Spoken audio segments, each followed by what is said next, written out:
नमस्कार दोस्तों, मुद्दे की बात में आपका स्वागत है। पिछले कई महीनों से पिछड़ा, दलित, अल्पसंख्यक यानी अपने पीडीए की धार तेज कर रहे अखिलेश यादव ने पिछले दिनों ब्राह्मणों का रुख किया है। इसी महीने लखनऊ के सपा मुख्यालय में प्रबुद्ध वर्ग सम्मेलन का आयोजन हुआ, लेकिन मुद्दा था ब्राह्मणों के उत्पीड़न का, यानी एक ठाकुर बनाम ब्राह्मण नैरेटिव सेट करने की रणनीति। इस दौरान समाजवादी पार्टी के बाहर जो होर्डिंग लगे हुए थे, उनमें से कईयों पर लिखा था, मठाधीश ने ठाना है ब्राह्मणों को यूपी से मिटाना है। ब्राह्मणों ने भी अब माना है कि 27 में पीडीए के सत्ताधीश को सत्ता में लाना है। यानी सीधे सीधे जिसे कह सकते हैं आप, योगी आदित्यनाथ सरकार पर निशाना। मोटे तौर पर ब्राह्मण उत्तर प्रदेश की आबादी का वोटिंग परसेंटेज का 10% हैं और 2017 के बाद से हर चुनाव में उन्होंने सीधा सीधा 90%, 92% जो सीएसडीएस का आंकड़ा कहता है, उस तादाद में, यानी आप कह सकते हैं कि पूरी तरह से बीजेपी का साथ दिया है। और ऐसे में अखिलेश यादव जो ब्राह्मणों को रिझाने की एक रणनीति उन्होंने आजकल लागू की है, वो 2027 में क्या कोई गुल खिला पाएगी, ये जानने समझने के लिए हमारे साथ मौजूद हैं वरिष्ठ पत्रकार और राजनीतिक विश्लेषक हेमंत तिवारी जी। सर, सबसे पहले आपके साथ बड़ा बुनियादी सवाल, क्या मूड है ब्राह्मणों का उत्तर प्रदेश में? असल में उत्तर प्रदेश में ब्राह्मण ही एकलौती ऐसी जाति है जिसका मूड बड़ा साफ रहता है, और उसका मूड साफ है भी। देखिए, जाति इतनी बड़ी सच्चाई उत्तर प्रदेश की है कि इसके अलावा और कोई बड़ी रणनीति किसी पार्टी की चल ही नहीं सकती है। जैसे एक जमाने में बिहार में होता था, अब बिहार से भी बढ़कर उत्तर प्रदेश में है कि अगर सियासत में कामयाबी पानी है तो जातियां पकड़ो। लेकिन ये जो ब्राह्मण हैं, जिसको आपने 10% बताया, आमतौर पर 12 से 12.5% माना जाता है कि उत्तर प्रदेश की कुल जनसंख्या का 12-12.5% ब्राह्मण हैं।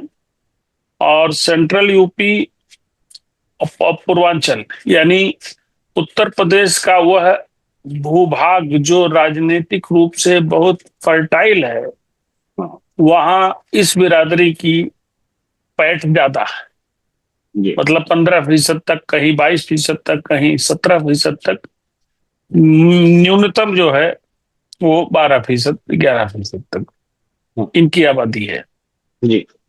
और ब्राह्मणों के साथ एक बहुत अजीब गूढ़ इनका इक्वेशन रहा है कि जब ब्राह्मणों को ज्यादा तवज्जो मिलती थी उत्तर प्रदेश में, यानी आजादी के बाद से, और ये जो मंडल कमंडल की राजनीति का दौर आया है, इसके बीच में, यानी मंडल कमंडल की राजनीति का दौर आने के पहले जो आजाद भारत का उत्तर प्रदेश था, वो 98%, 97% वो कांग्रेस के साथ रहता था। यानी कि 45 साल तक, तकरीबन 45-46 साल तक। जी, करीबन 45 साल तक। और उसमें भी मोटा ये मान लीजिए कि करीब 35 साल से ज्यादा समय तक उस कालखंड में उत्तर प्रदेश में ब्राह्मण मुख्यमंत्री रहे। पंडित गोविंद वल्लभ पंत से लेकर के नारायण दत्त तिवारी तक।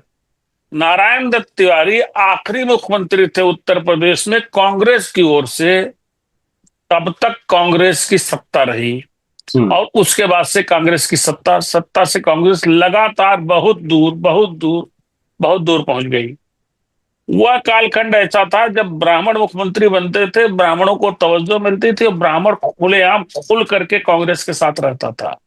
लेकिन मंडल के बाद जब कमंडल आया, तो कमंडल की राजनीति के समय ब्राह्मण एकदम से मुड़ा, एकदम से स्विच ओवर हुआ भारतीय जनता पार्टी की ओर। और ये भी आप देख लीजिए, ब्राह्मणों को के साथ एक कौन सा समीकरण बना कि जो ब्राह्मण 90-91 से शुरू हुए भाजपा की ओर और आज तक मुकम्मल मुसलसल बने हुए हैं, उस बिरादरी का कोई मुख्यमंत्री भारतीय जनता पार्टी नहीं दिया, जबकि इस समय काल में भारतीय जनता पार्टी के 4 मुख्यमंत्री हुए। कल्याण सिंह लोहिया से थे, कल्याण सिंह के बाद राम प्रकाश गुप्ता हुए थोड़े समय के लिए, वो बनिया थे, गुप्ता थे, यानी वैश्य बिरादरी से थे। और उसके बाद फिर राजनाथ सिंह हुए, क्षत्रिय बिरादरी से। फिर भारतीय जनता पार्टी उत्तर प्रदेश से सत्ता से दूर हो गई। उसके बाद करीब 14 साल के वनवास के बाद जब 2017 जो मोदी का कालखंड शुरू हुआ इस देश में और खासतौर से उत्तर प्रदेश में, उस दौरान जब मुख्यमंत्री बनने की बात आई तो फिर ब्राह्मणों को तवज्जो नहीं मिली और योगी आदित्यनाथ गोरखपुर से आकर के मुख्यमंत्री बने, जो आज भी बने हुए हैं और आगे बने भी रहेंगे, वैसा प्रतीत होता है। तो ब्राह्मण तो कम से कम, ब्राह्मणों ने जब खुल करके कांग्रेस का साथ दिया तो ब्राह्मण मुख्यमंत्री इतने बने कि उन्होंने लगभग करीब, आप ये मोटा मानिए कि 80 से 85% वक्त उन्हीं का मुख्यमंत्री, उन्हीं की बिरादरी करा। बिल्कुल। लेकिन जब भारतीय जनता पार्टी की ओर पलटे ब्राह्मण और हर उसके दुख सुख में उनके साथ लगातार बने रहे, तब उनका कोई मुख्यमंत्री नहीं बना। ये भी बड़ी उल्लेखनीय बात है। उसके बाद बावजूद मेरा अपना मानना है नीरज जी कि भारतीय जनता पार्टी के साथ ब्राह्मण पिछले कई वर्षों से लगातार था और आने वाले वक्त में भी भारतीय जनता पार्टी के साथ ही ब्राह्मण रहेगा। जितने आप निकट अतीत के चुनाव देख लीजिए, उत्तर प्रदेश में आपने 2024 का जो लोकसभा चुनाव देखा, लोकसभा चुनाव के दौरान ये बात आई सामने कि क्षत्रियों का एक बड़ा वर्ग बहुत से स्थानों पर भारतीय जनता पार्टी की खिलाफत कर रहा है, इनकी मुखालफत कर रहा है, इनके विरोध में है। और ईस्टर्न यूपी में कई जगह बात देखी गई। उसके बावजूद आपने देखा होगा, या आंकड़ों पर आप अगर गौर फरमाएं तो 90% से ज्यादा ब्राह्मण भारतीय जनता पार्टी के साथ बना रहा। यही हालत उसके पहले जो 2022 के असेंबली इलेक्शंस हुए थे तब भी यही देखा गया था। तो ये स्थिति है उत्तर प्रदेश की राजनीति में ब्राह्मणों की। नीरज जी, लेकिन कुछ जो राजनीतिक घटनाक्रम है उन्हें अंडरलाइन करना भी जरूरी है। पिछले दिनों अखिलेश यादव और ब्रजेश पाठक यानी कि योगी सरकार के एक ब्राह्मण मंत्री, उनके बीच में कई दिनों तक सोशल मीडिया पर एक युद्ध चला, अभी भी चल रहा है। एक दूसरे के डीएनए पर सवाल किए जा रहे हैं। लेकिन अपने एक ट्वीट में पिछले दिनों अखिलेश यादव ने ब्रजेश पाठक पर हमला किया, लेकिन उस ट्वीट की भाषा को अगर देखेंगे तो वो ब्रजेश पाठक के कंधे पर बंदूक रखकर पूरे ब्राह्मण समाज को साधने की कोशिश कर रहे हैं। कह रहे हैं कि मुसीबत जब आएगी तो हम ही साथ खड़े होंगे। तो ब्रजेश पाठक को कह रहे हैं अपने समाज के लिए आप सरकार में होने के बावजूद कोई बात नहीं करते हैं।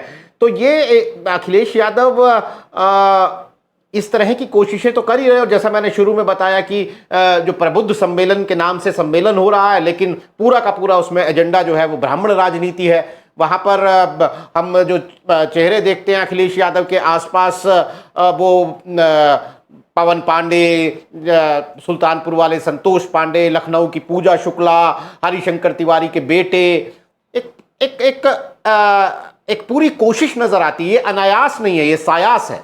तो क्या आपको नहीं लगता कि वो कर रहे, अखिलेश यादव ये कोशिश जो है वो कर रहे हैं तमाम आंकड़ों के बावजूद या तमाम पिछले तजुर्बों के बावजूद? देखिए, आपने जो सवाल किया बहुत जेन्युइन सवाल है और उत्तर प्रदेश की राजनीति के लिए बड़ा अहम सवाल है। इसमें कोई शक नहीं कि ब्रजेश पाठक इस वक्त उत्तर प्रदेश में भारतीय जनता पार्टी की ओर से ब्राह्मणों के सबसे बड़े चेहरे हैं। और ब्रजेश पाठक जो कि छात्र राजनीति से आए हैं और बहुत व्यवहारिक व्यक्ति हैं, तो ब्रजेश पाठक का जो उनको जो पद दिया गया है उसके हिसाब से उनका कद भी है। और ब्रजेश पाठक पर अटैक करना जिस भाषा में किया गया, इस पे न जाए हम लोग तो ज्यादा बेहतर है।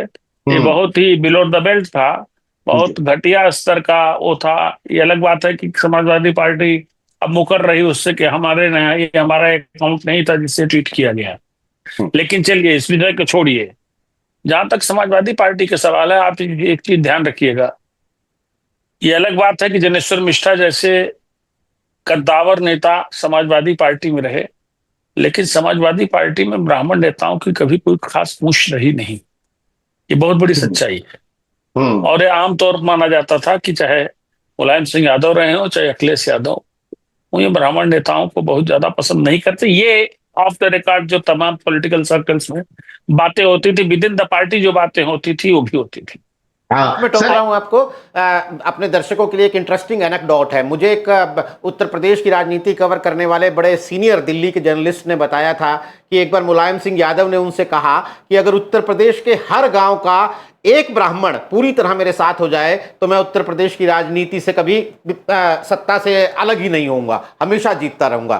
तो मुलायम सिंह यादव जो है वो ये कहते थे। नहीं कहते थे, लेकिन आप खुद बस सोच लें, देख लें, अतीत देख लें, किस ब्राह्मण नेता को उन्होंने आगे बढ़ाया, ब्राह्मणों को क्या तवज्जो दी उन्होंने। और दूसरी बात, एक चीज जान लीजिए, सारी बातें इसलिए कही जाती हैं कि ब्राह्मण वोटर तो होता ही है, वोटर के अलावा वो ओपिनियन मेकर भी होता है। ब्राह्मण जो बात गांव में, क्षेत्र में, इलाके में, तहसील में बोल दे, उस बात पर ओपिनियन बनती है लोगों की। तो ये तो खूब ही सही है, ब्राह्मण में माना जाता है कि बुद्धिमान व्यक्ति होते हैं आमतौर पे, लोग जो बोलते हैं उसको लोग फॉलो करते हैं।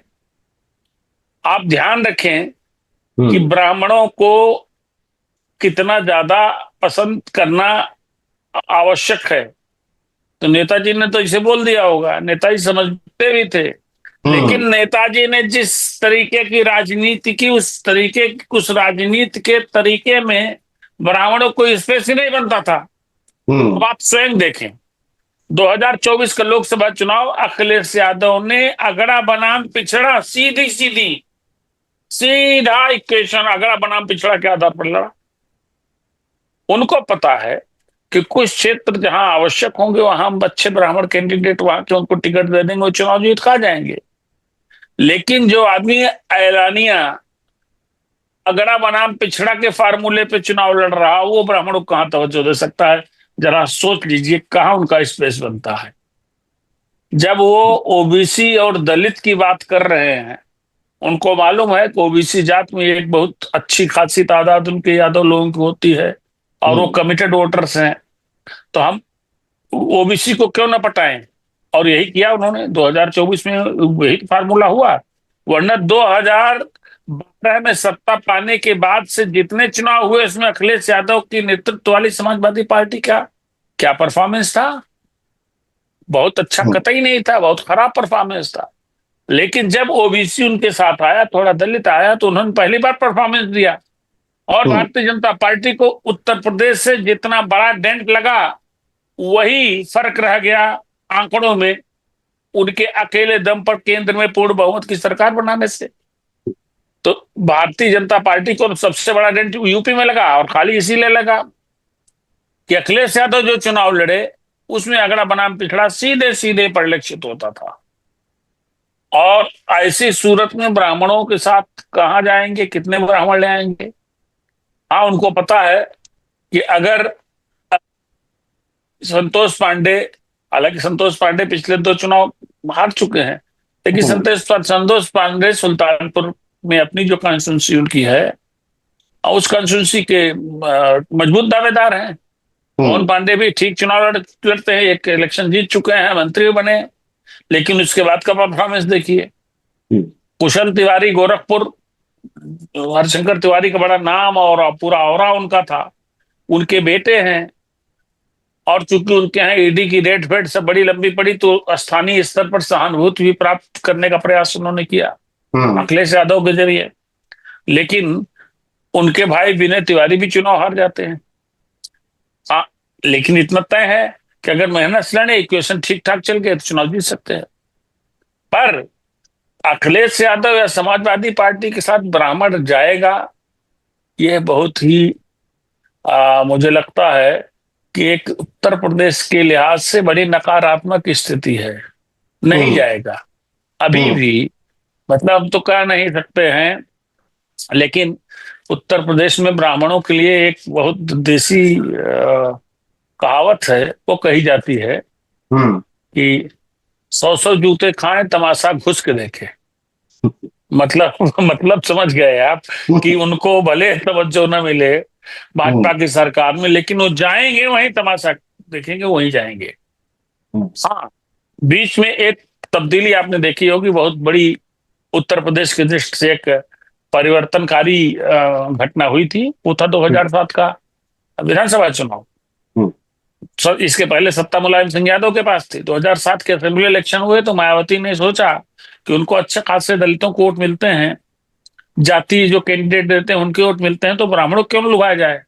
तब उन्होंने ये प्रयोग किया जिसको उत्तर प्रदेश की पॉलिटिक्स में सोशल इंजीनियरिंग का नाम दिया गया, कि ब्राह्मण मतलब याद नहीं आ रहा है, एक बड़ा तेज नारा चला था कि कुछ नहीं ऐसे था कि ब्राह्मण साथ नहीं नहीं कुछ ऐसा था कि हाथी जिसमें शंख बजाएगा, हाथी हाथी शंख दिल, बजाएगा, हाथी शंख नहीं बजाएगा। नहीं नहीं, ब्राह्मण शंख बजाएगा हाथी दिल्ली जाएगा। हाँ ये जी। कहावत थी। तो ब्राह्मणों ने उस वक्त अच्छे खासी संख्या में साथ दिया था, ऐसा नहीं है। हालांकि हम्म। ये भी मेरी दृष्टि से एक मिथक था, लेकिन तब भी ब्राह्मणों का साथ उन्होंने स्वीकार किया, बहुत बड़ा साथ मिला, और ये हाँ सोशल सर। इंजीनियरिंग उनकी सफल हो गई और हमने पूर्ण बहुमत की सरकार बनाई। तो सरकार तो वाकई बनाई, और ब्राह्मणों को उन्होंने कोशिश किया कि थोड़ा वहां रिप्रेजेंटेशन भी प्रॉपर मिले। सतीश मिश्रा जैसे लोगों को बड़ी अहमियत दी उन्होंने।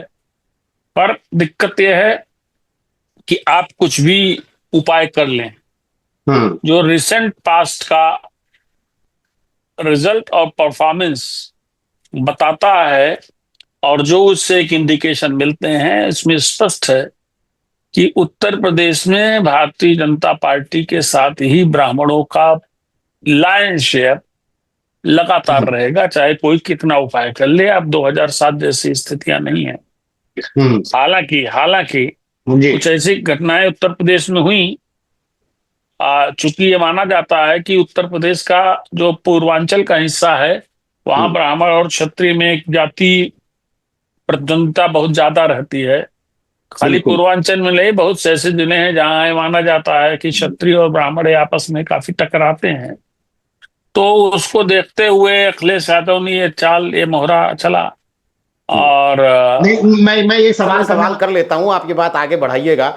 ये सवाल क्योंकि क्योंकि थाना थाना जो आंकड़े गिनवा रहे हैं ठाकुरों की तैनाती के अखिलेश यादव, उसको लेके बहुत सारी सुर्खियां बनी, सोशल मीडिया में उसका बहुत सारा बज रहा। तो वो एक नैरेटिव तो ये था कि वो ठाकुरों के खिलाफ सबको लामबंद करना चाहते हैं, लेकिन कई विश्लेषक मानते हैं जो बात आप कह रहे हैं कि जातिगत पूर्वाग्रह का दावा दरअसल यूपी सरकार के कथित ब्राह्मण विरोधी रुख पर निशाना है, और अखिलेश यादव ये ठाकुर बनाम बाकी सब नहीं बल्कि स्पेसिफिकली ठाकुर बनाम ब्राह्मण का नैरेटिव सेट कर रहे हैं इसके जरिए। हाँ, कर ही रहे हैं, वही करने का प्रयास कर रहे हैं, करने का प्रयास कर रहे हैं।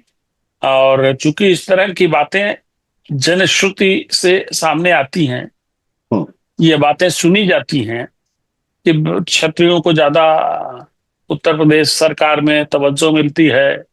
और सोशली ये भी कहा जाता कभी कभी कि सोशली वो स्थिति है जो कभी 2007 से 12 तक जो है दलित जी की होती थी, जो 12 से 17 तक यादव जी की होती थी, 17 से अब तक वही छत्री जी ठाकुर जी की हो रही है। ये कहा जाता है पॉलिटिकल सर्कल्स में। ये सच है कि नहीं, मैं इस पर कुछ नहीं कर सकता हूं, लेकिन इस तरह की चर्चाएं होती हैं। तो इस तरह की चर्चाओं के आधार पर अखिलेश यादव ने, इसको तो पॉलिटिकल मूव कहेंगे, क्योंकि युद्ध के मैदान में और राजनीति के मैदान में भाई साहब कोई चीज बहुत नैतिक तरीके से नहीं होती है। जैसे पाओ वैसे मारो, तो जैसे पाओ वैसे मारो की ही नीति के तहत अखिलेश यादव ने जो सो कॉल्ड क्षत्रिय वर्चस्व है, और चूंकि क्षत्रिय और ब्राह्मणों के बीच में पहले से ही वर्चस्व की लड़ाई कही जाती है उत्तर प्रदेश के एक बड़े हिस्से में, तो अखिलेश यादव ने उसी के तहत ही अपना दांव खेला। तो दांव खेलने में क्या दिक्कत है? दांव खेलने से कभी कभी होता है कि लोगों की एक सामाजिक रूप से स्वीकार्यता या मान्यता हो जाती कि अरे भाई ये तो बड़ा बुरा है, इससे ब्राह्मण गुस्सा कर जाएगा, ब्राह्मण नाराज हो जाएगा, तो उसका फायदा ले लो। लेकिन साहब ब्राह्मण जानता है ना कि आप कौन सी पॉलिटिक्स करते हो। ब्राह्मण ये भी हम्म। जानता है कि आप कौन सी पॉलिटिक्स कर रहे हो, ये बात क्यों कह रहे हो। देखिए एक बात ध्यान रखिएगा, मैं हम्म। बता रहा हूं कि ये जो आरक्षण खत्म हो जाएगा, जी। कॉन्स्टिट्यूशन बदल जाएगा, हाँ। ये सारी बातें बार बार जनता के दिमाग में नहीं ठहरती हैं। जो 2024 में हमने देखा है कि हाँ। इस तरह की बातों का ग्राउंड लेवल पर बहुत बड़ा असर पड़ा, और जिस असर को भारतीय जनता पार्टी की टॉप लीडरशिप भांप नहीं पाई, हम्म। और उसको इतना बड़ा झटका लग गया।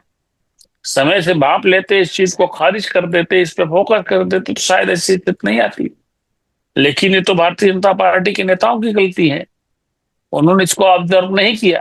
हाँ। तो उसी के हिसाब से अखिलेश यादव ने कहा चलो ये भी दांव मार दो कि हम्म। ब्राह्मणों का उत्पीड़न हो रहा है, ब्राह्मणों को किनारे किया जा रहा है, क्षत्रियों को तवज्जो मिल रही है, क्षत्रियों के कितने डीएम है, अरे याद नहीं है आपको। जब हम्म। जब अयोध्या में चुनाव चल रहा था, उपचुनाव, तो हम्म। अखिलेश यादव ने कहा कि ये ठाकुर, ये ठाकुर, ये ठाकुर, ये ठाकुर, ये ठाकुर, ये बिल्कुल ठाकुर। बिल्कुल। शुरुआत में नहीं। ऐसा था भी, देखिए मैं बता दूं आपको, जब हम्म। सरकार बनी तो शुरुआत में इस तरह की बातें थी भी, जमीन पर भी थी, हमने हम्म। इसको कई बार जिक्र भी किया था। लेकिन उनको लगता है भारतीय जनता पार्टी की टॉप लीडरशिप को और जो यहाँ का नेतृत्व है योगी आदित्यनाथ जी को, इनको समझ में आया होगा। उसके बाद चीजें वो उस तरह की नहीं है, और उस तरह की बातें ज्यादा कही भी नहीं जा रही है जमीन पर। तो इसलिए उसको पॉलिटिकली कह करके बहुत फायदा ले पाना, ये मुझे थोड़ा सा ये दुरूह संकल्पना लगती है। ने सर। हेमंत जी, आपने कहा कि ये आरक्षण खत्म करना या जाति जनगणना जैसे मुद्दे बीजेपी पहचान नहीं पाई, तो ये अब तो बीजेपी की अगुवाई वाली केंद्र सरकार ने ये ऐलान कर दिया है कि जाति जनगणना होगी। तो इसका एक एक पक्ष तो ये है कि भैया जाति जनगणना चूंकि अखिलेश यादव के पीडीए का एक हिस्सा की एक बड़ी बुनियाद है, तो केंद्र सरकार ने या बीजेपी ने अखिलेश यादव से ये मुद्दा छीन लिया। लेकिन एक इसका दूसरा पहलू ये भी तो है ना कि अगर जाति जनगणना की बात जो विपक्ष कर रहा था, जो इंडिया गठबंधन कर रहा था, अब अगर वही बीजेपी करेगी, तो बीजेपी की जो स्वर्ण जातियां हैं, बीजेपी का कोर वोटर जिसे कथित तौर पर स्वर्ण जातियां हम कहते हैं, वही ब्राह्मण ठाकुर, तो क्या उनको प्रॉब्लम नहीं होगी? क्या ऐसी सूरत में ब्राह्मण को नहीं लगेगा भैया जाति जनगणना की बात, जब यहीं पे जातियां गिन के ये उन्हें फायदा देने की बात कर रहे हैं, तो फिर वैसे भी हमें तवज्जो नहीं मिल रही है, तो एक और प्लॉट भी तो तैयार हो रहा है ना। नीरज जी, ये लंबे वक्त में होगा, समय हम्म। लगेगा। हम्म। अभी तात्कालिक आवश्यकता बहुत अधिक थी हम्म। भारतीय जनता पार्टी के लिए भी इस विषय की। और ये सही है कि जो मांग करता है वो किनारे हो जाता है, जो करता है उसकी जय जय हो जाती है। ये तो हम्म। कहीं भी आप देख सकते हैं। तो भारतीय जनता पार्टी ने किया, अब इसके क्या रिpercussions होंगे, ये तो थोड़ा समय बाद समझने वाली बात है ना। जी। लेकिन मैं फिर आपको कह रहा हूं कि और ये जान लीजिएगा, खाली भारतीय जनता पार्टी ही नहीं, किसी भी राज्य में इस तरह के राज्य जहां जाति एक बड़ी सच्चाई पॉलिटिकल डिसीजंस में होती है, पॉलिटिकल लाभ लेने में होती है, वहां वो जो ओबीसी सेंट्रिक पॉलिटिक्स का आगे आना अवश्य संभावी है, सुनिश्चित है। चाहे उत्तर प्रदेश हो, चाहे बिहार हो, चाहे राजस्थान हो, चाहे अन्य राज्य हो, क्योंकि जातीय जनगणना में चीजें सामने आ जाएंगी। और अभी जो दिखती हैं वो सीधी दिखती हैं कि बहुत बड़ा एक हिस्सा जो लायन शेयर है पूरी जनसंख्या में, वो तो ओबीसी का है। तो ओबीसी आप नहीं लाएंगे तो आप फिर उसी तरीके का परिणाम पाएंगे जो आपको 2024 में प्राप्त हुआ उत्तर प्रदेश जैसे राज्य में। हम्म। तो ये तो जरूरी, ये तो देख लीजिए कि बहुत बड़ा एक बिंदु है, ये बहुत गंभीर बिंदु है। परंतु भाजपा को लगता है कि ये जो सवर्ण जातियां हैं, जिसमें खास तौर से ब्राह्मण हैं, ये तो इन्होंने बड़ी विपरीत परिस्थितियों में भी, आप देखिए कि कोई चीफ मिनिस्टर नहीं बना 4 मुख्यमंत्रियों में भारतीय जनता पार्टी की ओर से, उसके बावजूद ब्राह्मण आज भी उनके साथ है। हम्म। तो ये तो इतना तज्जुम कर ही लिया जाता है कि जब ये ऐसी परिस्थितियों में हमारे साथ नहीं छोड़ा। अरे भाई, ये ठाकुर ब्राह्मण वाली बात आज से थोड़ी चल रही है, उत्तर प्रदेश में कई साल से चल रही है, पिछले कई वर्षों से चल रही है। सही बात। जो निकट अतीत है उसमें यही तो चर्चाएं चलती थी हम्म कि क्षत्रियों को बहुत ज्यादा वर्चस्व दिया जा रहा है, हम्म क्षत्रिय अधिकारी फील्ड में तैनात किए जा रहे हैं, क्षत्रिय नेताओं को तवज्जो मिल रही है। उसके बावजूद ब्राह्मण कहीं गया नहीं गया ना, हम्म आंकड़े गवाह हैं। तो जब इन परिस्थितियों में जहां आपके जातीय वर्चस्व का प्रश्न आता है, वहां भी इस तरह की बातें आप लोग देखते हैं समाज में, तो फिर ऐसी सूरत में जब नहीं गया ब्राह्मण, तो ब्राह्मण कहाँ जाएंगे? तो अज्यूम किया जाना बहुत हम्म, नेचुरल है, बहुत बिल्कुल। स्वाभाविक है। हम्म तो अभी ये चिंता भाजपा की नहीं है। अभी भाजपा ने फिलहाल वो जो एक बड़ा गुब्बारा कई एंगल से उड़ाया जा रहा था, उसमें उसकी हवा तो निकाल दी है, उसमें छेद कर दिया है। जो गुब्बारे थे जातीय जनगणना के, उसमें छेद कर दिया है। अब तो जातीय जनगणना होगी तो ओबीसी को भी लगे भाई ये तो फैसला भारतीय जनता पार्टी ने किया है। उसने इस दृष्टि से काम किया है, और उसको लगता है, भाजपा के टॉप लीडरशिप को लगता है कि ब्राह्मण उससे अलग होकर कहीं नहीं जाने वाले हैं। और हम्म, जी जी जी जी ये बिल्कुल। हेमंत जी का कहना है कि बीजेपी को कम से कम अभी ये लगता है कि मौजूदा परिस्थितियां जैसी भी हों, लेकिन ब्राह्मण उनसे छिटक कर कहीं नहीं जाने वाले। लेकिन ये बात भी सही है, जो कि अपनी चर्चा में हेमंत जी ने भी कही, कि ब्राह्मण समाज के कई प्रभावी लोग निजी चर्चाओं में भाजपा संगठन और सरकार में मनचाही तवज्जो और नुमाइंदगी ना मिलने की बात स्वीकार करते हैं, और इससे एक निराशा है ये बात भी स्वीकार करते हैं। लेकिन फिर वही हिंदुत्व के मुद्दे पर भाजपा का एक तरफा समर्थन करते रहे हैं ब्राह्मण। वो तवज्जो ना मिलने के बावजूद, नुमाइंदगी ना मिलने के बावजूद भी समर्थन करते रहे हैं।